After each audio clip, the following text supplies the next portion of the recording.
Hello everyone, it is me, Boardly Doodling, and I'm back again with another speed paint. Today it is a Draw This in Your Style challenge illustration. For those of you who maybe aren't part of the art community or go on Instagram a lot, basically what this means is someone else did an illustration previously, either the other day, last week, whenever, and I redrew that in my own style. Today we are focusing on an illustration done by @drawinggerbil on Instagram. I will put the original image on screen now, as well as link them down below so you can check out their absolutely adorable art. Now, because this is a Draw This in Your Style challenge, the actual art itself was to a degree pre-planned out for me. I didn't have to worry too much on formatting or layout or any kind of details like that. I simply had to focus on trying to capture my own style and put my own spin on something that's already been done before. When I first saw this character, I thought they were absolutely adorable. A little red demon girl just instantly caught my attention. I really was excited to redraw this. The pose is also very interesting for me, as I'm very used to doing simple stand-up poses, so a seated pose was something that wasn't quite my forte, but it was a very good challenge for me. I have to say I had a lot of fun trying to do it. I should also add that the red skin is not very common in my style. I usually stick to normal skin tones simply because I never tend to get to drawing mythical creatures, fantasy creatures, or demons as much as I would like to. So this was certainly fun for that aspect in getting in and messing around with the colors.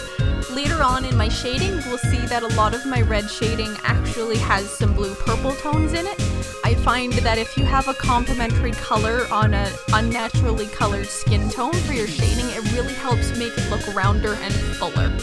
Now, a little fun fact, I did not do any sort of tracing for this, as I would hope most people don't in Draw This in Your Style challenges, but I also did no color picking, which means I went strictly by eye and tried to get colors that I found worked well together and looked as close to the original illustration as possible. Now, in the original illustration, there's no indication of what kind of clothing she's wearing. The only kind of clothing that's truly visible is the boots and the fuzzy white jacket that the original character wears. In my posing, there is a little bit more of the body visible, so I decided to add my own flair and give her a little tank top, bikini, shorts, bra top style clothing. Just a little top and a little bottom that go with the boots she's wearing and could maybe blend in with whatever kind of demon or world she may have came from. I hadn't really thought that much. And now that we've officially gotten into shading, you can see how I do try and do my usual little blushes on the face, though it's maybe a little less obvious given the red skin tone. And you'll see how I start to add purple shadows in the darkest areas, such as under the leg, under the chin, and under the hair, to further emphasize the red tones and contrast them to make everything look a little bit more rounded, like I mentioned earlier. I also decided to give this particular little demon girl a couple of piercings.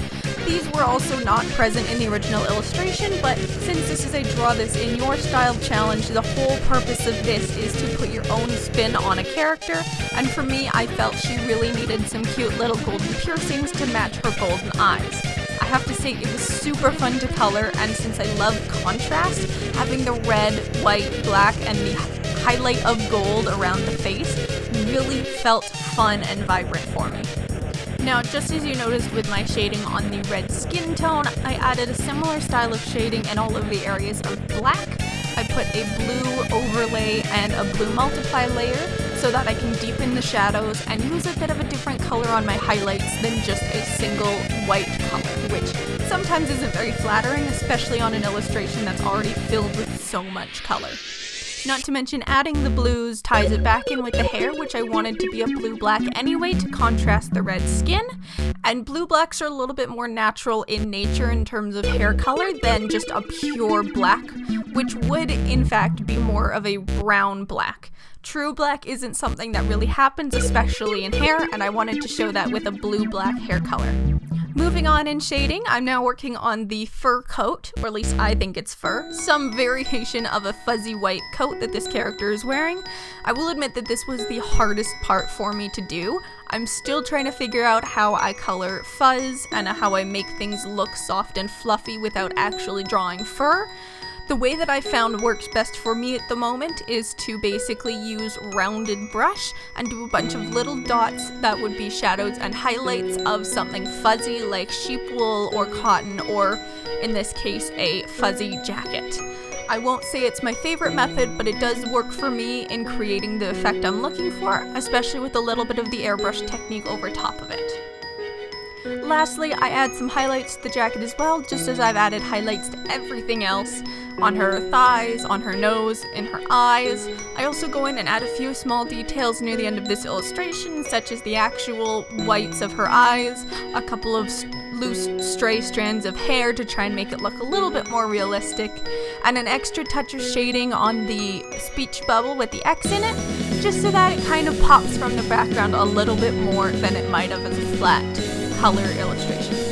And with most of my illustrations as of late, I add a white outline around this character, both the character and the speech bubble with the X.